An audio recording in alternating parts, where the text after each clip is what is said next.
ndër qytetet më të mëdha të Kretës, ku jeton prej shumë vitesh një komunitet i madh shqiptar.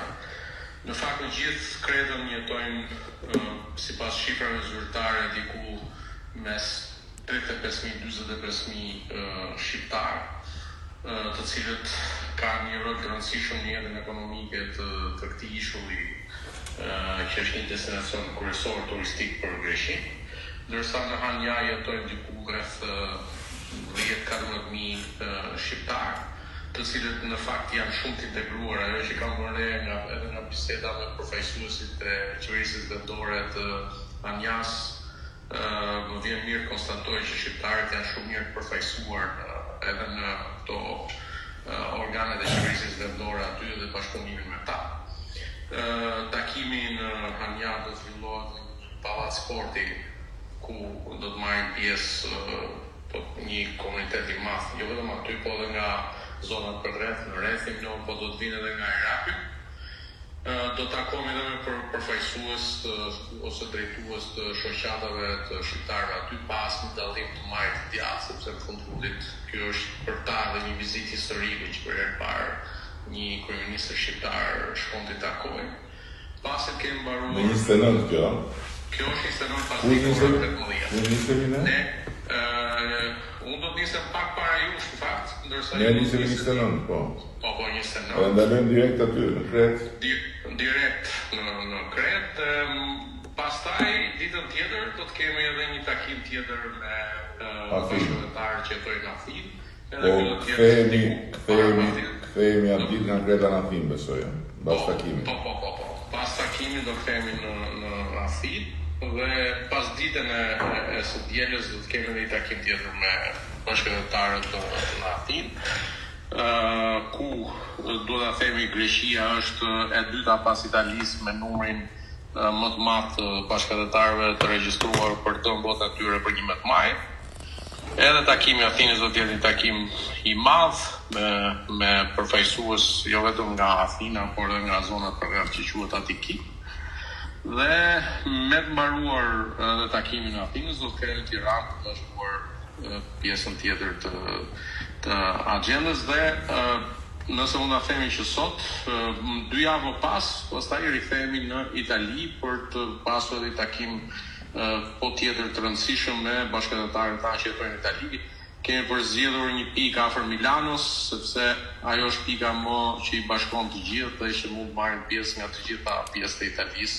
Por mos harrojmë që pjesa më e madhe bashkëpunëtarëve në Itali jetojnë në zonën në pjesën e veriut të Italisë. Dgjoj, po për pjesën e këtyre votës zarfave, kur nisen, kur i shkojnë? Tani, Komisioni Qendror i Zgjedhjeve ka përfunduar ato procedurat e përzgjedhjes së kompanive të postës dhe besoj që në ditët e para të prillit pritshmëria ime është që diku nga data 7-8-9 prill të mbërrijnë zarfat e para në destinacione pak më të afërta dhe deri në mes të prillit të kenë mbërritur edhe në pjesë të tjera të botës ku janë regjistruar shqiptarët. Mos harrojmë që janë 120 shtete ku janë regjistruar bashkëpunëtarët. 120 shtete.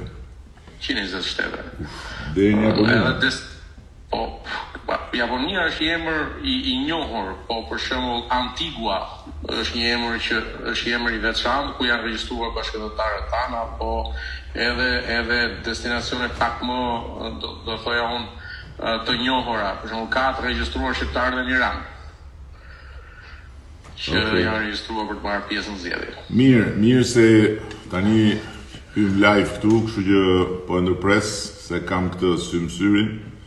Edhe do shifemi atje, se ndërkohë deri atëherë, hajde, përshëndes. Mirupafshim. Pra me 29 të muajit jemi në Kret, kështu që i ftoj të gjithë bashkëpunëtarët tanë në Kret që të na bashkohen në Hania dhe në 30 jemi në Athinë.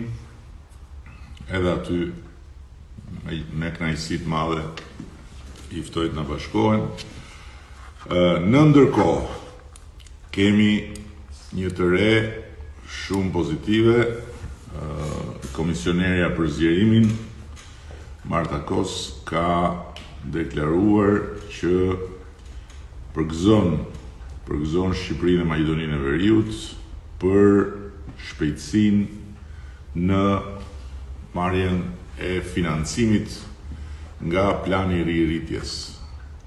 Shpejtësia në marrjen e financimit do të thotë përmbushje e detyrave sipas kalendarit dhe programit, se ne s'kemi program, kalendarit dhe programit të dakordsuar për ecurinë e mëtejshme të vendit në rrugën e antarësimit dhe bëhet fjalë për 64.5 milion euro që vijnë drejt për drejt nga Bashkimi Evropian për Shqipërinë, 30 milion euro janë për buxhetin e shtetit si mbështetje për reformat e agjendës kombëtare të reformave dhe 34 kalojnë përmes WBIF-it, pra fondit të investimeve të Ballkanit Perëndimor për infrastrukturën.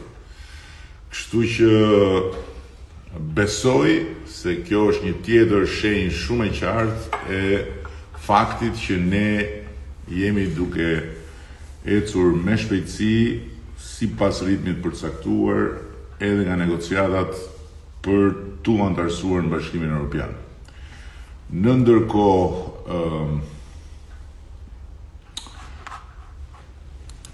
desha të ndaj me ju dy grafik shumë interesant, por dua ta filloj nga një anketim i bërë së fundmi në